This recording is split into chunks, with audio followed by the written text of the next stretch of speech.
Bismillahirrahmanirrahim. Assalamualaikum warahmatullahi wabarakatuh. Asyhadu an la ilaha illallah, asyhadu anna Muhammad Rasulullah. Allahumma sholli ala sayyidina Muhammad wa ala ali sayyidina Muhammad. Kama sholaita ala sayyidina Ibrahim wa ala ali sayyidina Ibrahim bil alamina innaka Hamidum Majid. Sebelumnya kita panjatkan dahulu doa kepada Gusti Allah Ingkang Maha Agung untuk saudara-saudara kita yang telah memberikan sholawatnya kepada channel dakwah ini, sehingga channel ini dapat eksis hadir dalam ruang-ruang diskusi kalian semuanya dimanapun kalian berada ya. Tentu dengan sebuah harapan insya Allah sholawat itu menjadi catatan langit amal soleh bagi mereka dan keluarganya kelak, dan insya Allah akan terbalaskan dengan balasan yang lebih baik lagi. Kemudian untuk seluruh viewer terkasihku dimanapun kalian berada, aku ucapkan terima kasih atas apresiasinya, dan semoga selalu always dan tidak pernah never untuk tetap bertumbuh menjadi pribadi yang anti skip dan anti download ya.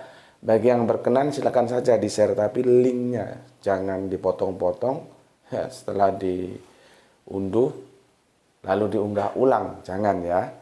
Berikutnya semuanya aku tidak bisa sebutkan satu persatu dari kalian semuanya ya. Aku ucapkan terima kasih, matur nuwun nuwun ya atas semua doa-doa baiknya untukku, dan aku juga berdoa semoga kebaikan doamu untukku Gusti Allah curahkan juga untukmu. Sebagai saudara sesama muslim kita saling mendoakan dalam kebaikan, dan semoga doa kita bagian dari doa-doa yang diijabahi. Amin amin ya rabbal alamin. Terima dulu salam penyemangat kita, yaitu salam Isra, Islam rasional. Oke, hari ini Selasa, jadi aku puasa, jadi slowly aja ya supaya nggak haus karena no cafe. Oke, kita lanjutkan kajian kita, yaitu masuk kita pada seri yang kedua setelah kemarin introduction-nya sudah aku sampaikan ya. Maka kita sekarang menginjak seri yang kedua ya. Masih basah dia. Seri yang kedua. Ya, seri yang kedua. Dari tajuk, benarkah malaikat dan iblis diperintahkan sujud kepada Adam? Ya. Ini sangat-sangat anti mainstream ini ya. Jadi kalian harus siap-siap. Seri yang kedua. Ya.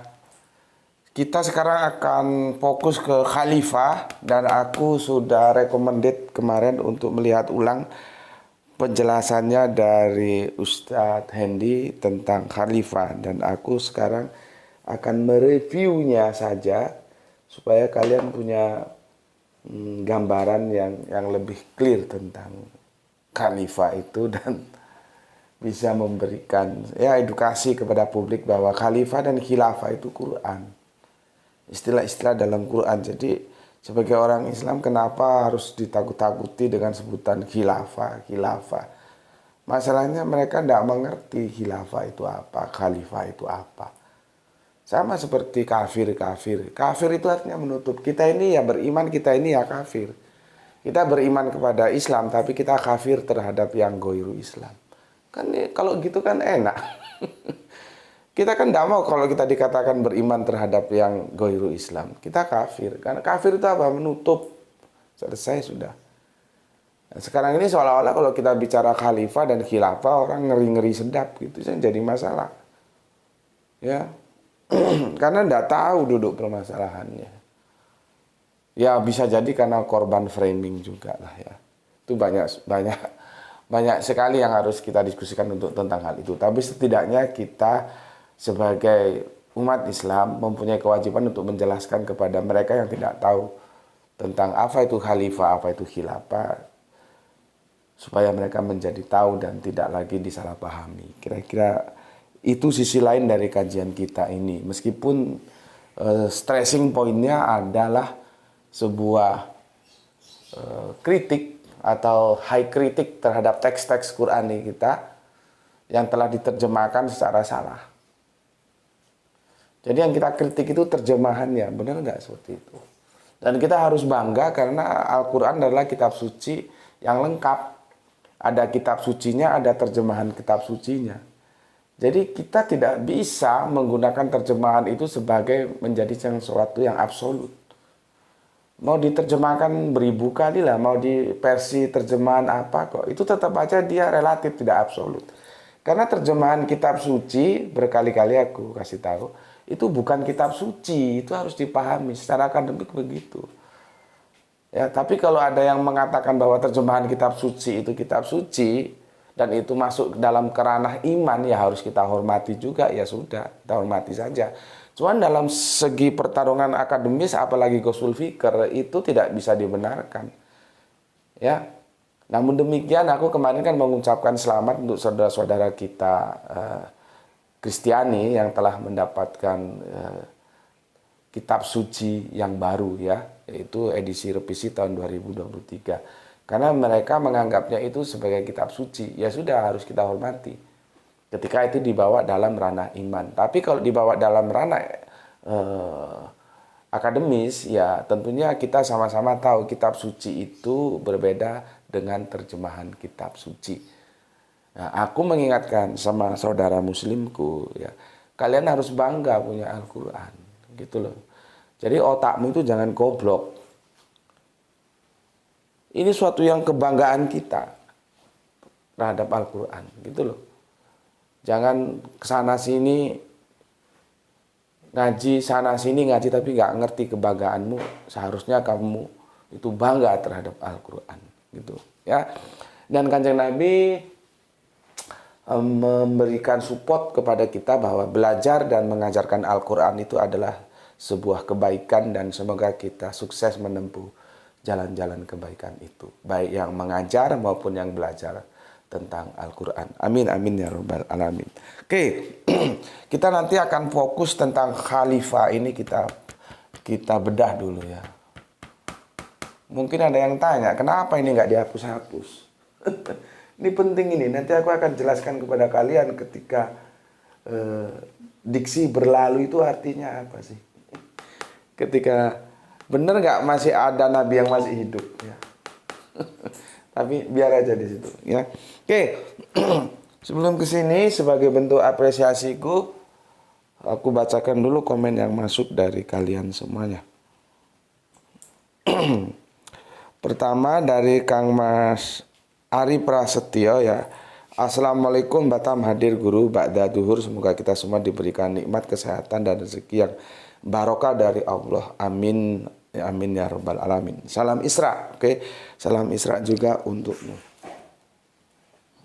Kita berpacu dengan waktu ini. Selanjutnya Kang Mas Isdianko, alhamdulillah Gus. Oke, alhamdulillah Sidamani hadir nyimak kajiannya, setia menunggu kajian selanjutnya di seri kedua. Semoga sehat selalu Gus dan mudah mendapatkan rezeki yang barokah. Salam Islam rasional. Oke, salam Isra juga untukmu dan matur numbah nuwun trims atas doa baiknya. Semoga punya rumah, punya studio. Ya, berharap. Kemudian Kang Mas Abdul Muluk, assalamualaikum, waalaikumsalam. Izin nyimak kajiannya Gus, semoga sehat semua keluarga di sana. Amin, amin ya rabbal alamin. Terima kasih Kang Mas Abdul Muluk, dari mana ya? Ini kalau audionya insya Allah sempurna ya, tapi kalau videonya mungkin nggak tahu. Karena ba'da subuh jadi kadang-kadang pencahayaannya kurang, ya. Tapi tidak masalah, yang penting kalian masih bisa mengikuti, ya. Kemudian soleha kita Gispati, alhamdulillah Pak Lu nyimak Tuan Guru. Salam Isra semua, semoga kita selalu dirahmati Allah. Amin, amin ya rabbal alamin. Salam Isra juga untuk keluarga di Palu. Kemudian Freedom menunggu sesi film Black Adam yang jadi sumber dosa waris. Intermezzo. Salam Isra Pak Guru, salam Isra juga untuk Freedom, ya, semoga sehat selalu. Kita lanjut, Kang Nurdin Effendi. Assalamualaikum, selamat siang Guru GM, semoga selalu diberikan kesehatan. Amin, amin ya rabbal alamin. Sekedar info, sekarang ulun berada di daerah Zero Sinyal, jadi nggak bisa rutin mendengar tausiah pian Guru. Aduh, kasihan juga ya kondisinya. Memang kalau di pedalaman Kalimantan, kalau mereka yang bekerja di pertambangan ada daerah zero sinyal. Ya gimana? Ya mungkin nanti harus ngebut. Kan itu sudah dibikinkan playlist sama Graito, jadi tinggal lihat playlistnya seperti ini kan, seri 1, seri 2 gitu aja ya. Kalau atau ke kantor. Biasanya perusahaan itu kan ada kantor-kantor cabangnya ya. Cuman juga kalau jauh ya gimana lagi ya. Oke, ya itu memang sebuah masalah teknis yang harus kita sikapi. Gimana nanti bisanya ya. Terima kasih untuk Kang Nurdin Effendi ya. Semoga tetap selalu berusaha bagaimana zero sinyal itu bisa diatasi lah ya. Oke, terima kasih Kang Nurdin Effendi. Salam untuk keluarga juga di sana. Salam Isra semuanya. Berikutnya Kang Sahran Gipari baru menyimak setelah lohor. Oke. Kembali cuaca hari ini mendung seharian. Sama, ini juga masih mendung. Terima kasih Kang Sahran Gipari. Kita lanjutkan. Ini Bapak kita yang ada di Kelantan, Malaysia juga turut hadir Gus. Terima kasih untuk Bapak Salahuddin Otman yang di Pertuan Agung. Bapak Salahuddin Otman, terima kasih ya. Salam Isra untuk semua keluarga yang ada di Malaysia, tepatnya di Kelantan ya. Bagi teman-teman, bagi saudara-saudaraku yang ada di Kalimantan ya. Yang ada Kalimantan yang sudah ikut Sarawak itu ya, Kelantan, mana lagi itu, banyak ya sekitarnya yang masih dalam wilayah Malaysia itu. Maka aku ucapkan untuk kalian semuanya. Ada lagi teman yang dulu bikin kaos Panbra Gus Beti itu dari daerah mana itu ya, Kalimantan, Malaysia juga itu, Sarawak atau mana lupa aku, lama nggak berkunjung dia. Semoga sehat selalu. Oke, terima kasih untuk Bapak Salahuddin Otman. Salam untuk semua keluarga yang ada di Kalimantan ya. Yang ada di Kelantan, Malaysia, salah sebut. Oke, salam Isra semuanya. Islam rasional. Terima kasih. Kemudian MBR. Assalamualaikum Gus, Kemayoran selalu hadir. Izin curhat beberapa tahun lalu saat saya masih Syiah. Dulu kami didogma bahwa iblis tidak mau sujud kepada Adam adalah tauhid yang murni. Karena iblis sampai kapanpun hanya mau sujud kepada Allah saja. Pertanyaannya Gus, apakah sifat iblis yang tidak mau sujud kepada Nabi Adam bisa dibilang tauhid? Gus, karena dia hanya mau sujud kepada Allah. Oke. Dan untuk yang bilang salat Jumat dan zuhur digabung adalah pemahaman Syiah, saya ingin beliau merujuk 3 kitab hadis Syiah, yaitu Al-Kafi, Bihar Al-Anwar, dan Mizan Al-Hikmah. Silahkan cari sampai ketemu biar dia tahu kalau dia diadu domba gurunya Gus. Dikasih pemahaman salah tentang Syiah. Itu saja. Assalamualaikum warahmatullahi wabarakatuh. Aku jawab yang pertama ya. Dulu kami didogma bahwa iblis tidak mau sujud kepada Adam. Pertanyaannya, apakah Al-Quran mengatakan bahwa iblis disuruh sujud kepada Adam? Benarkah malaikat dan iblis diperintahkan sujud kepada Adam? Benar nggak? Al-Quran mengatakan begitu. Makanya ini kita bertaruh nih. Kemarin ada yang coba-coba menukil surat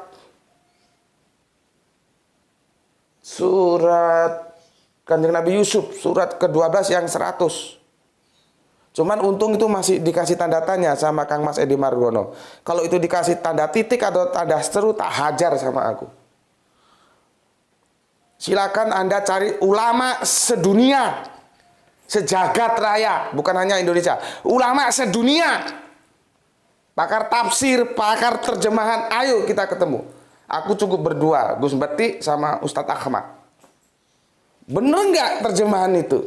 Bener nggak ada makhluk yang namanya manusia disuruh sujud kepada manusia? Bertaruh kita. Ini nggak main-main ini.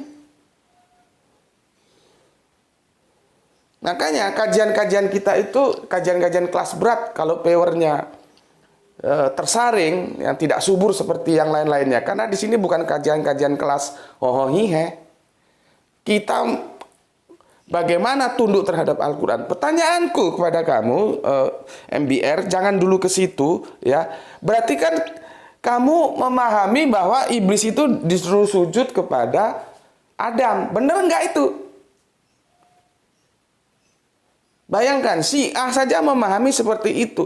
Dan semua, aku sih nggak ada urusan mau si A, mau si B, mau si C. Semua publik memahaminya seperti itu. Dan kita akan bantah itu.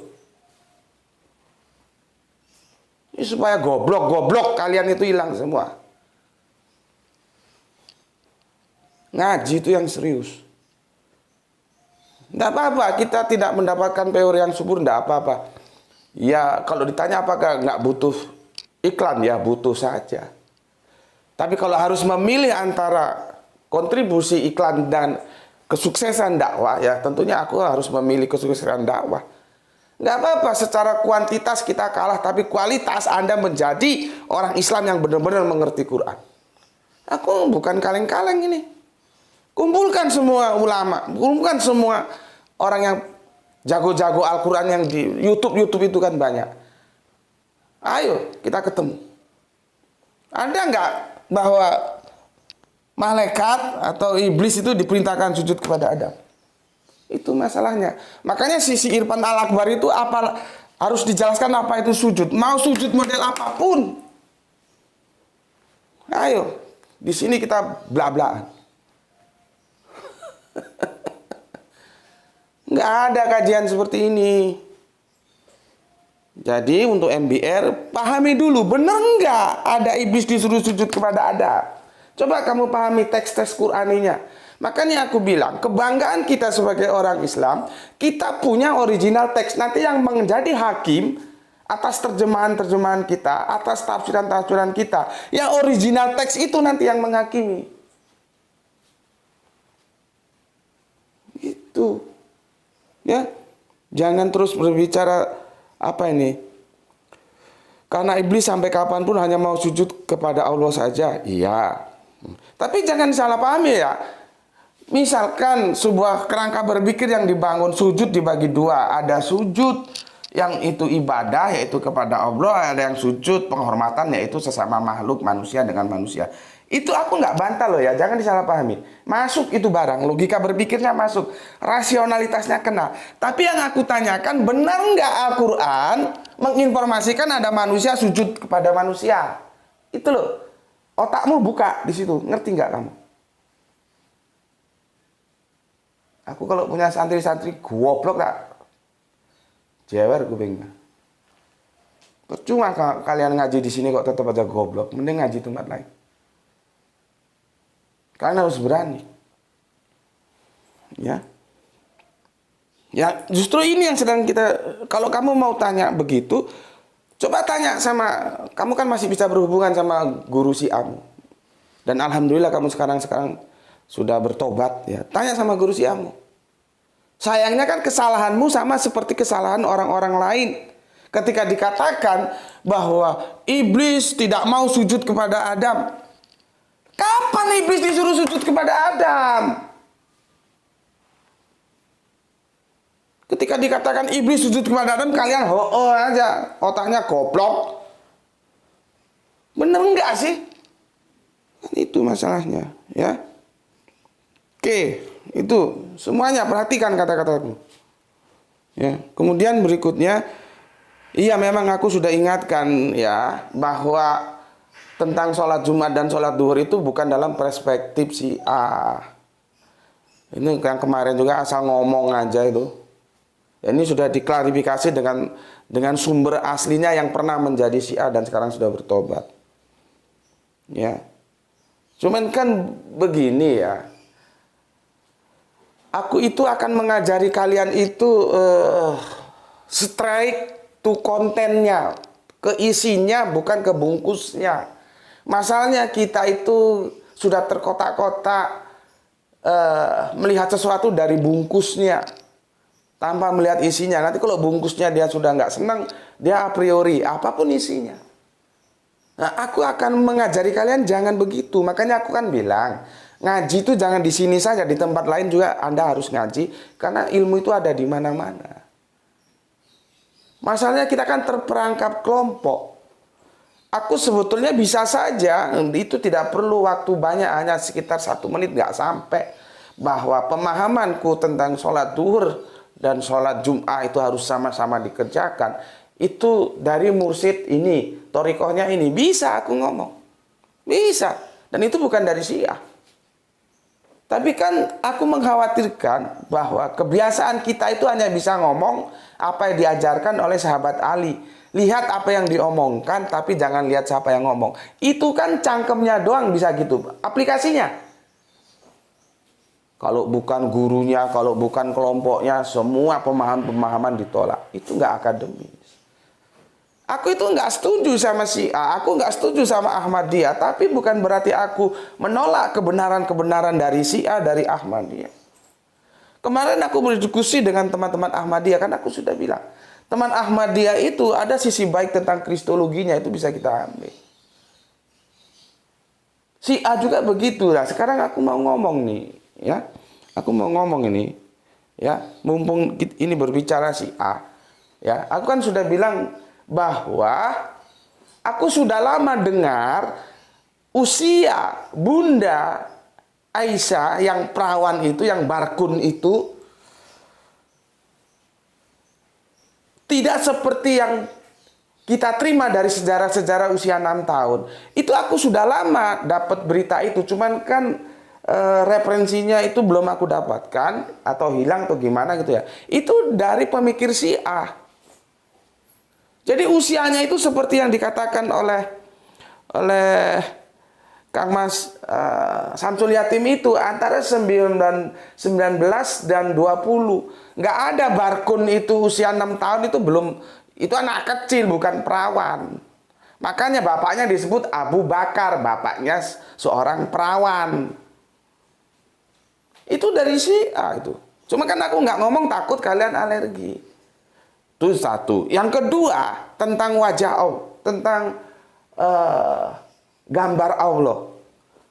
Gambar Allah itu aku dapatkan di mobil. Ketika aku satu mobil, aku dan Ustadz Ahmad diskusi dengan teman Syiahnya tentang hadis itu. Jadi pernyataan yang ada di Bible, ya, bahwa kita akan membuat manusia seperti gambar kita, itu di kitab Kejadian di awal itu, ya, itu ada hadis yang substansinya seperti itu.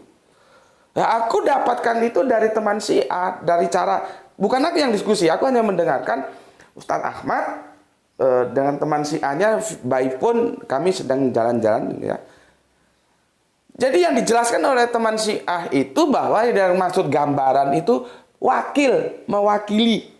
Kan aku sudah katakan, ya, misalkan ada general manager, ada manajer, ada karyawan. Ini gambarannya mobilnya, ya, yang harganya 1 M. Ini gambarannya mobilnya yang harganya ratusan juta.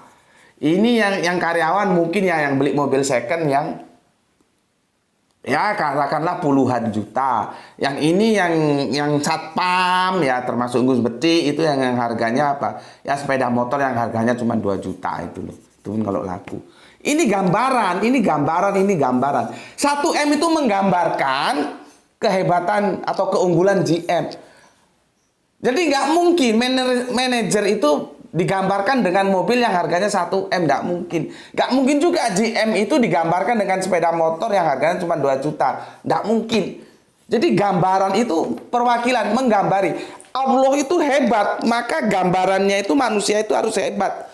Malu dong kalau Allah memproduk yang ngecek-ngecek, gitu loh. Lah pemahaman itu juga dari teman Syiah. Jadi aku jujur, aku dapatkan ilmu dari mana-mana saja. Maka aku bilang, kalian jangan a priori terhadap kelompok. Ilmu itu ada di mana, ambil saja. Apakah ketika aku mengambil ilmu dari Syiah, aku menjadi Syiah? Enggak. Apakah ketika aku mengambil ilmu dari Ahmadiyah, aku jadi Ahmadiyah? Enggak. Keislamanku yang aku bangun atas dasar rasionalitas pengetahuanku tentang Al-Quran dan hadis. Itu hak prerogatifku. Siapapun tidak boleh menggugat. Karena apa? Ngapain aku berkelompok-kelompok? Nanti mati juga yang bertanggung jawab kan aku sendiri, bukan kelompok. Dan aku mengajarkan itu kepada kalian. Jadi supaya tidak gampang alergi. Kan kita ini selama ini kan terkendala karena kelompok-kelompok dan merasa kelompoknya paling benar, yang lain salah. Aku nggak ngajarkan itu kepada kamu. Ya, jelas ya? Oke, sekarang Kang Mas Edi Margono. Assalamualaikum, waalaikumsalam. Ya, untung sampean itu pakai tanda tanya. Kalau tanda titik atau tanda seru tak hajar sampean. Benar, kumpulkan sampean bersama seluruh ulama yang ada, seluruh pakar tafsir yang ada, seluruh pakar penerjemahan yang ada. Kita benarkah surat surat Yusuf yang 100 itu manusia sujud kepada manusia? Aku cukup berdua saja, aku dan Ustadz Ahmad. Untungnya kamu kasih tanda tanya, maka aku masih biarkan. Ya.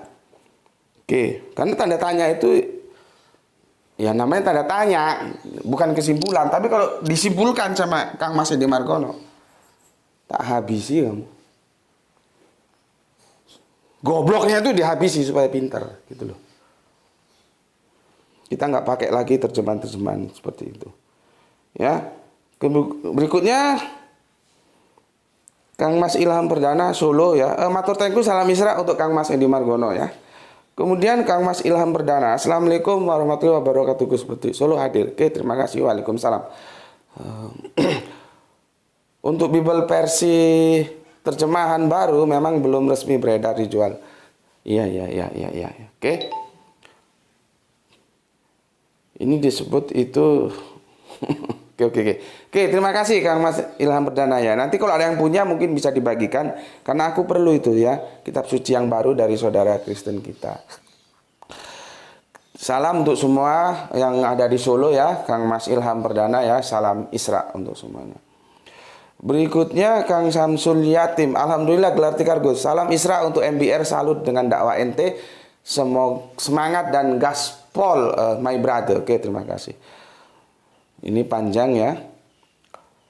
Jadi aku bacakan. Ditunggu seri berikutnya. Oke, ini silakan saksikan ya. Berikutnya Kang Rizal Wahyu dari Rembang, selalu hadir Gus. Oke, matur thank you. Nah, ini si Irfan ini, Kang Mas Irfan. Apa arti bersujud itu?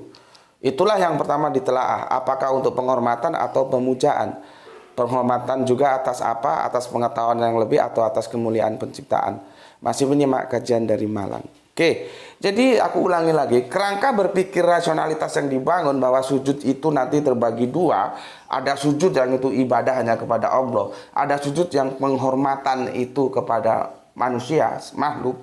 Itu tidak aku bantah loh ya. Tolong dipahami dulu. Logika itu masuk, karena aku bilang masuk itu barang. Tapi masalahnya sekarang, apakah ada Al-Quran menjelaskan manusia itu disuruh sujud kepada manusia? Itu masalahnya. Ya, oke. Berikutnya Bapak Iwan Tamin, salam Isra. Nah, ini Bapak Iwan Tamin, tahun kita masih bocah, beliaunya sudah kuliah di UIN ya. Dulu IAIN, belum ada UIN. Sekarang banyak macam, diganti-ganti aja. Bagus-bagus IAIN berganti UIN. Karena ada konsekuensi logis ketika sebuah lembaga pendidikan dari institut berubah menjadi universitas. Itu yang nggak dipahami. Janganlah. Leluhur kita itu by design bikin lembaga pendidikan, maka disebutlah dia institut. Bukan universitas. Kok sekarang dari IAIN menjadi UIN, kan kacau. Pak Iwan Tamim, masih percaya ini? Anda dulu waktu jadi mahasiswa di UIN diajarin apa? Yang sekarang jadi IAIN itu. Bener nggak ada manusia sujud sama manusia? Bertaruh kita. Kebenaran itu keberanian loh ya. Aku berani begini karena aku benar. Dan aku mempertanggungjawabkan kebenaran itu. Bukan hanya ngomong doang. Ada tanggung jawab intelektualitas. Begitu, beragama itu begitu. Jangan kaleng-kaleng kelas pinggiran lah.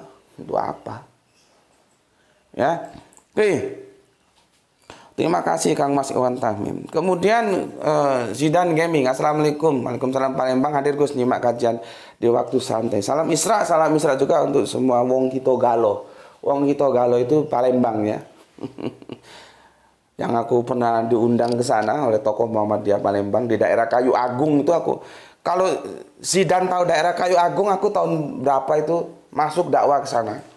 Yang aku dikiranya tukang sound system. karena pakai baju biasa gitu loh.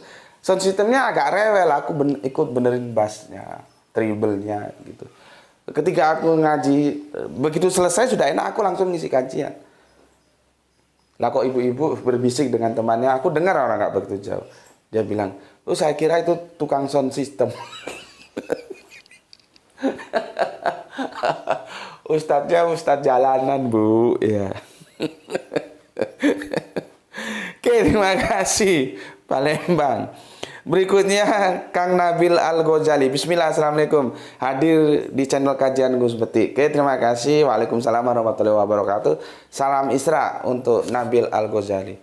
Namamu itu istimewa, Nabil Al-Ghazali. Jadi otakmu harus pinter. Jangan sampai namanya orang-orang pinter tapi otaknya goblok. Ya. Ajak ngaji teman-temanmu ke sini. Ajak saja, masalah nggak mau nanti ya sudah biarin. Nanti dia terseleksi gitu loh. Dia sanggup nggak menerima kajian-kajian yang dipaparkan oleh Gus Beti. Dia sanggup nggak dengan style, gaya pemaparannya Gus Beti. Kalau nggak sanggup nanti dia tersisi, nggak apa-apa. Tapi yang penting kan diajak dulu gitu loh. Supaya otaknya pintar, jangan seperti ada katakanlah kontradiktif ya, atau hal menjadi diametral. Diametral tuh nggak bisa ketemu. Namanya nama-nama pinter. Ghazali itu kan pinter. Tapi otaknya goblok kan, jangan begitu. Sudah sanggup mengemban nama-namanya orang pinter ya, kamu harus memacu dirimu untuk pintar gitu. Tapi jangan minteri ya. Karena dalam bahasa Jawa minteri itu lain dengan pinter. Oke. Dari Nabil kita ke Kang Mas Edi Margono. Nah ini dia bilang, kata sujud ada juga dalam surat Yusuf ayat 100. Bolehkah sujud kepada makhluk? Nah, dia tanda tanya. Kalau seandainya dia titik atau tanda seru, terhajar kamu. Ya. Supaya gobloknya itu hilang. Ya. Oke, Kang Mas Didi, assalamualaikum. Oh, ini teman dakwah di Facebook ini. Waalaikumsalam warahmatullahi wabarakatuh. Nyimak Gus ke Haris Nandar ke matur thank you. Hermana Nata Wijaya hadir salam Isra ke matur thank you.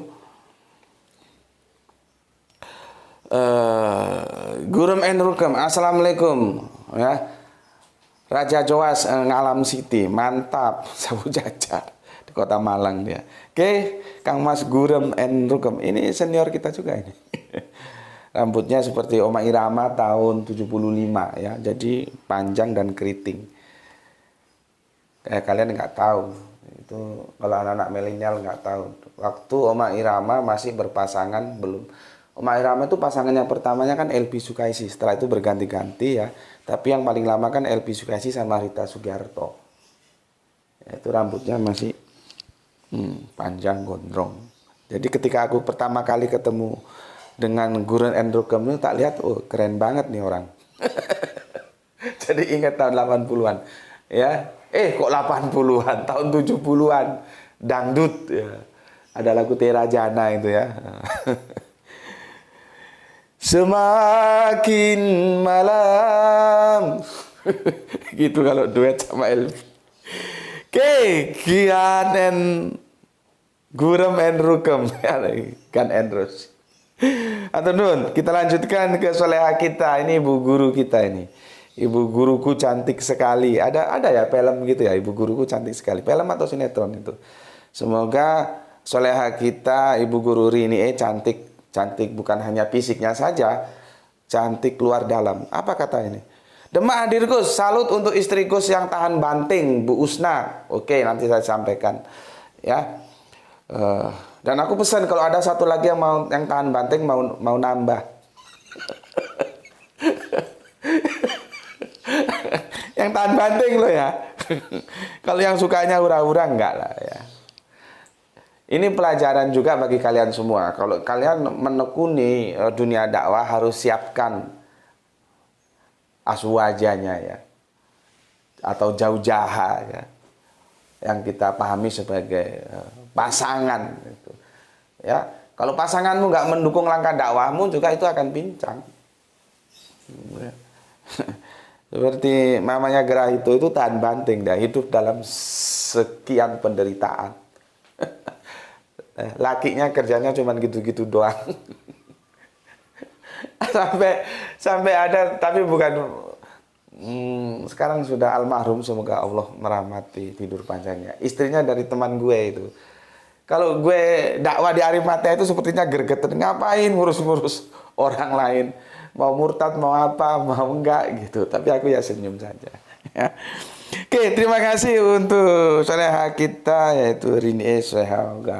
Sehat selalu, salam Isra untuk semuanya ya.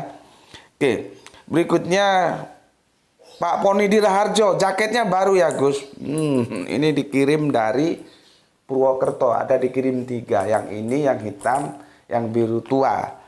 Dikirim oleh viewer kita, tapi dia nggak pernah komen, yaitu Mbak Anita dari Purwokerto. Cek, nggak baru juga, sudah lama ini dikirim Pak Ponidi ya.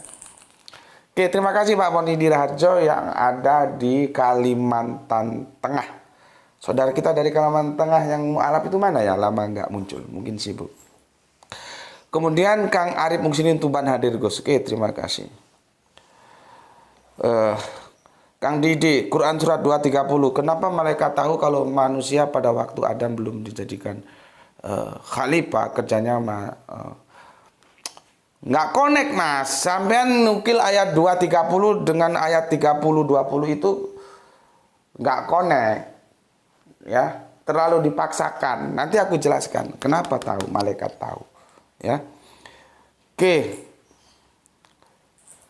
dah itu ya. Nah, sekarang kita masuk ke sini. Sudah setengah jam, gimana ini? Ya, perhatikan di sini ya. Kita membahas malaikat dulu.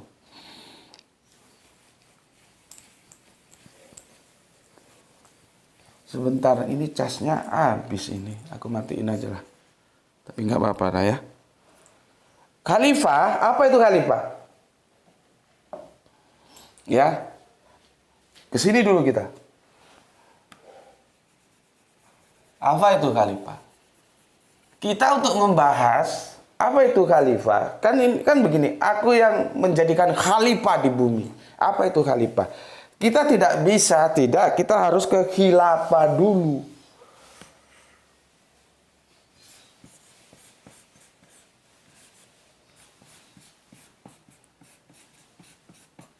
Harus ke sini dulu. Ya. Ini aku paparkan semua penafsiran tentang khalifah. Nanti kita ambil yang mana, gitu ya. Khilafah itu adalah dijelaskan sebagai amanatullah.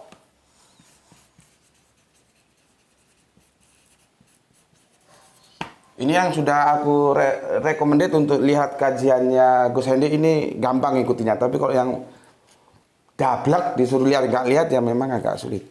Amanatullah. Ini ada di surat apa nanti kamu lihat, itu aku cari tadi belum sempat. Bahwa diamanatkan kepada gunung-gunung, nggak mau kepada apa itu, nggak mau, tak akhirnya diterima oleh manusia, dan sungguh-sungguh manusia itu bodoh, gitu kan? Itu bahasa sastra ya. Kita menerima amanat itu. Maka supaya nggak bodoh, otaknya itu diisi nutrisi, kecerdasan, gitu lah. Supaya kamu bisa mengemban amanatullah. Lagi-lagi Islam itu menunjukkan kecerdasannya. Islam itu orang-orang yang terdidik. Maka kalau kamu alergi terhadap pendidikan, ya kamu nggak bisa cerdas, nggak bisa pinter. Kalau kamu nggak bisa cerdas, bagaimana kamu akan mengelola alam ini? Loh. Makanya aku ingatkan untuk saudara kita, jagoan kita yang ada di Mas, yang selalu nomor 1 itu, ingat tugas kampus. Kamu boleh ngaji ke sini, tapi tugas kampus jangan kamu lupakan. Supaya apa? Supaya keduanya itu dikuasai. Mas sopo gue, aku karena banyak nama-nama kalian kadang-kadang sering lupa. ya, yang dia selalu nomor 1 itu. Sebentar aku cari di sini. Ya. Jadi begitu, supaya kita bisa mengemban amanatullah itu, ya kita harus Mas Rizal Wahyu dari Rembang. Makanya aku selalu diingatkan, dia kan masih mahasiswa itu. Kamu boleh ngaji di sini, tapi tugas kampusmu harus beres. Kalau enggak, tempeleng kamu. Supaya generasi Islam itu cerdas, pinter, otaknya terisi, nutrisinya terjamin dengan pengetahuan, dia bisa mengembang amanatullah, memperlakukan alam sesuai dengan hukum Allah. Maka kalau ada pengusaha di sini ya, pengusaha yang punya HP, HP itu apa? Hak pengelolaan hutan. Aku kasih kajian ini. Dia nggak akan sembarangan menghabisi hutan. Karena itu tidak sesuai dengan amanatullah, menjaga keseimbangan. Allah itu sudah membuat alam ini seimbang, jangan dirusak.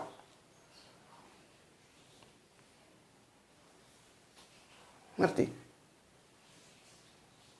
Itu dalam segi fisik, lagi dari segi non fisik, tentang hukum, tentang keadilan. Nanti belum lagi tentang ekonomi. Karena di dalam tempat kita berpijak bumi ini, ya alam ini itu kan banyak masalah politik, ekonomi, sosial, budaya. Perlakukan sesuai dengan kehendak Allah. Itulah yang dimaksud khilafah. Ayo, di mana salahnya kalau kita ngomong khilafah? Karena kan khilafah sekarang dipahami salah, seolah-olah mau memberontak terhadap kekuasaan tuh gimana? Khilafah itu kita ya harus tahu apa yang dimaksud khilafah itu. Amanatullah. Allah punya amanat yang sudah ditawarkan kepada gunung, kepada langit, dan mereka semua tidak sanggup, lalu diterima oleh manusia, dan manusia itu sungguh-sungguh bodoh atau jahil atau blow on. Maka supaya dia sanggup mengemban amanatullah, dia harus berpendidikan sebagai amanatullah ini yang harus diemban. Jadi khilafah itu adalah amanatullah. Khalifah orang yang mengemban amanatullah ini, atau disebut hamilu amanatullah. Ini pengembangnya, ini orangnya. Ini amanatnya, ini yang bukan pengembang, nanti dikirain perumahan. Bukan pengemban. Ya. Arabiunnya ini agak sulit. Hamilu amanatullah, ya, orang yang mengemban amanat Allah. Jadi ini kita ini orangnya, ya. Ini amanat dari Allah itu, ini amanatnya. Jadi khilafah itu amanat. Jangan dibayang-bayangin khilafah itu yang serem-serem begini begitu. Yang Islamnya juga nggak mau menjelaskan, ya bubar kabeh, kacau. Wis, nggak jadi dandanan. Khilafah itu amanat, terus di mana letak masalahnya? Kan nggak ada. Ya, setiap orang Islam, kamu berani menjadi Islam, kamu harus mengambil tugas menjadi khilafah, menjadi khalifah, dengan menerima khilafah. Kamu goblok, maka kamu harus berpendidikan supaya pinter, bisa mengelola alam. Itu loh. Ya. Jadi khalifah itu adalah orang yang mengemban amanah. Khilafah itu amanah. Dari mana amanahnya? Dari Allah. Ini pemahaman pertama. Ya. Kamu sudah mau masuk nih? Dan ini, ya, di sini aku tulis ya. Khalifah itu adalah pengemban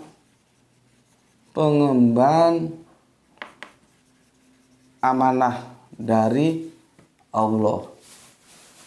Ya, ini pertama. Yang kedua, ini akan menjawab si Didik tadi itu yang dia ambil ayat itu nggak nyambung. Khalifah itu bisa juga dimaknai sebagai pengganti. Maka disebut sahabat itu khalifatul rasul. Cuman kadang-kadang rasulnya hilang menjadi khalifah. Terus disalahpahami, dikirain khalifah itu pemimpin itu kan imam. Ya. Khalifah itu artinya pengganti. Khalifatul rasul mengganti tugas kerasulan. Tugasnya bukan terus dia menjadi rasul, bukan. Makanya khalifah itu tidak bisa dibatasi hanya yang 4 itu. Sahabat Abu Bakar, terus Umar, terus Utsman, terus Ali. Bukan hanya ini khalifah. Kalau khalifah kamu anggap hanya ini, ya Al-Quran mandek dong. Padahal Al-Quran ini berbicara sampai nanti akhir kehidupan kita menemui suasana, ayo ngomong kiamat, takeplah andasmu goblok. Sa'ah, bukan kiamat. Jadi ngaji di sini harus bisa membedakan apa itu sa'ah, apa itu kiamat. Jangan seperti mainstream, salah. Ya.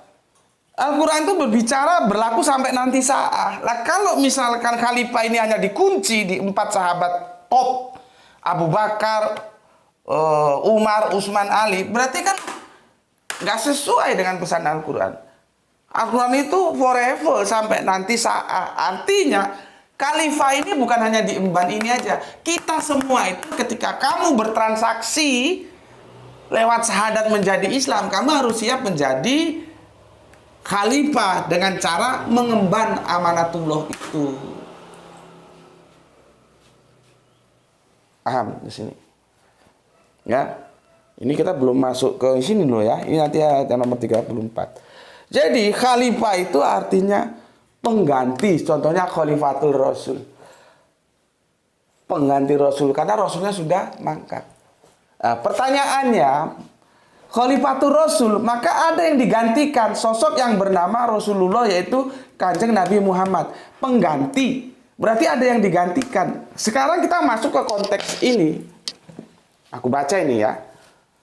Yang ke-30. Ingatlah, ini ya wis lah, terjemahan Depak aja dulu ya. Kalau aku nggak begini, tapi kalau aku kan begini. Ingatlah ketika Tuhan beriman kepada para malaikat. Akulah yang menjadikan khalifah di bumi. Terus malaikat berkata, ini sebetulnya kalimat malaikat bukan protes loh ya.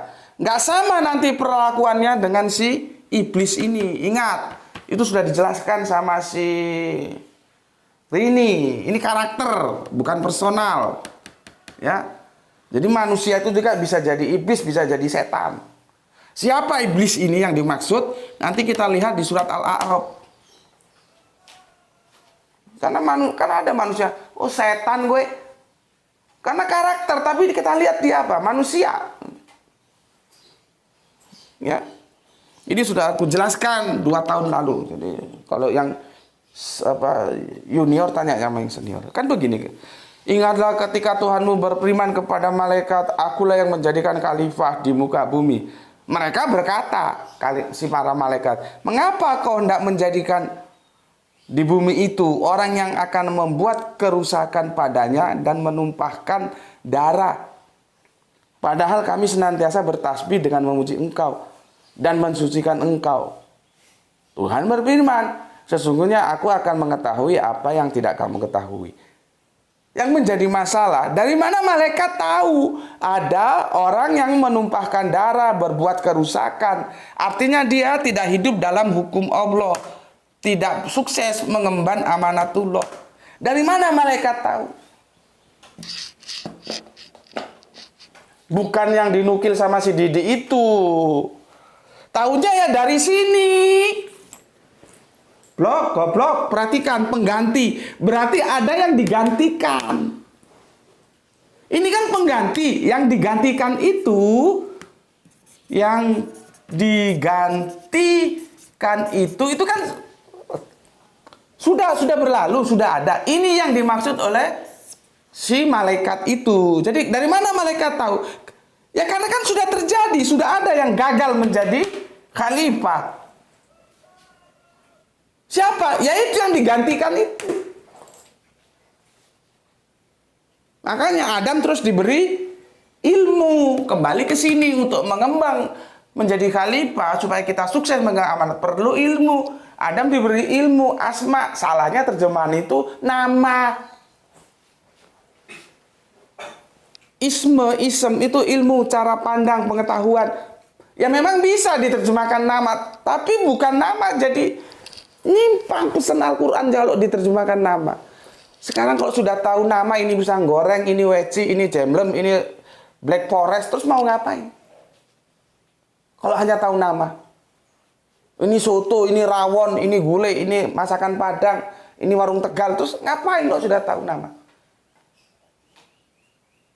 Jadi itu terjemahannya itu ilmu, diilmukan, diberi pengetahuan supaya dia bisa mengemban amanah sehingga menjadi khalifah. Gitu loh. Ya.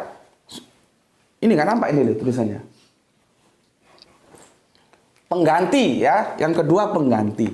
Artinya apa? Sudah ada yang digantikan, makanya malaikat tahu karena sudah ada kehidupan sebelumnya. Jadi makna lain dari khalifah itu pengganti, ya itu satu. Terus yang ketiga, ini 1, 2, 3. Makhluk alternatif. Makhluk alternatif. Artinya kita itu punya pilihan. Bisa ingkar, bisa takwa. Kita ini punya pilihan, punya alternatif. Berganti-ganti kita ini. Lu kan punya otoritas menentukan diri lu. Lu mau sholat, mau kagak, mau puasa, mau kagak, mau zakat, mau kagak, mau sodako, mau kagak, mau bersolawat, mau kagak. Lu punya diberi otoritas untuk menentukan sikap. Kadang-kadang lu taat. Ketika lu taat, lu ya bersolawat, ya bersodako, ya sholat, ya puasa. Ketika lu taat, tapi ketika lu ingkar, lu ingkari semuanya itu ya, lu kagak sholat, kagak bersolawat, kagak puasa.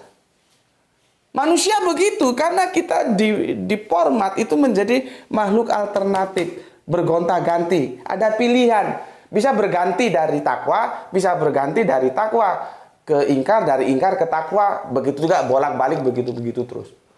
Ada pilihan. Kalau malaikat tidak punya, karena dia sudah di format taat. Maka kalau dibilang dalam konteks 20-30 ini, malaikat protes, aku tidak setuju. Dia nggak protes. Dia hanya mengajukan sebuah pemikiran yang dia ketahui. Dari mana dia tahu? Karena pengganti, berarti ada yang digantikan. Dari yang digantikan itu kelakuannya nggak beres, gitu loh. Ini kok mau dijadikan khalifah lagi, gitu loh. Ya, oke. Jadi ada 3 sudah aku sampaikan ke kalian, ya. Bisa khalifah itu adalah pengemban amanatullah, monggo silahkan. Bisa pengganti, berarti ada kehidupan semulanya tidak sukses, maka harus digantikan, ya. Yang itu yang disikapi, ditanyakan oleh malaikat. Ada yang mengatakan khalifah itu makhluk alternatif, manusia itu alternatif, ya, kadang ingkar, kadang juga takwa. Ya, mana yang paling mau kita ambil ini? Kalau aku sih, aku gabungkan semua. Jadi apa? Kita punya karakter-karakter ini. Ya, kita punya karakter-karakter ini. Ini memperkaya wawasan kita dalam memahami teks-teks Qur'ani yang nanti kita gunakan. Bener nggak ada iblis dan malaikat diperintahkan untuk sujud. Oke, sampai sini dulu ya. Sudah hampir 1 jam, sudah 54 menit. Mohon mohon dimaklumi ya. Nggak bisa, aku sulit bikin kajian setengah jam itu. Kalau bisa sih setengah jam atau 15 menitan ya. Oke, sampai di sini dulu. Besok kita masuk ke seri yang ketiga ya. Tapi setidaknya kalian sudah mantap dulu di sini. Ya, karena ini berupa cerita. Jadi nggak bisa kalau kita hanya cuplik satu ayat saja langsung kita diskusikan. Enggak. Inti dari kita sebetulnya ke yang 34. Itu yang di request oleh Kang Samsul Yatim ya. Tapi kan aku bilang nggak bisa, kita masuk dulu ke 230. Perikopnya dimulai di sini. Ya. Oke. Pesan dari aku, jaga Allah, jaga Kanjeng Nabi, jaga Al-Quran, jaga sholatmu menjadi bingkai iman Islammu, tetapi tetap memberi hormat kepada saudara-saudara kita yang memilih jalan lain. Kita hormati mereka, kita kasihi mereka, kita sayangi mereka, karena mereka tetaplah saudara kita. Memang dalam akidah kita tidak pernah berjumpa, tetapi dalam humanisme, kemanusiaan, mereka adalah tetap saudara-saudara kita. Kalau ada sesuatu yang tidak sepakat, ya dibawa saja ke dalam ranah akademis, didiskusikan dengan baik, dengan saling hormat tanpa perlu menghujat atau memojokkan atau menghina atau mencerca segala macam itu enggak. Harus dibuang jauh-jauh dalam kerangka berpikir akademis kita. Ya, sehingga kita boleh berbeda dan kita boleh bersaudara. Itu pesan dari aku ya. Dan sebagai penutup ya, salam Isra untuk kalian semua supaya tetap semangat. Islam rasional. Bagaimana pendekatan-pendekatan rasionalitas itu sebagai perintah Allah kita gunakan untuk memahami Islam ini. Ya. Oke, semoga kita mendapatkan keberuntungan, rezeki yang barokah dan kesehatan yang prima. Bismillahirrahmanirrahim. Alhamdulillahirabbil alamin.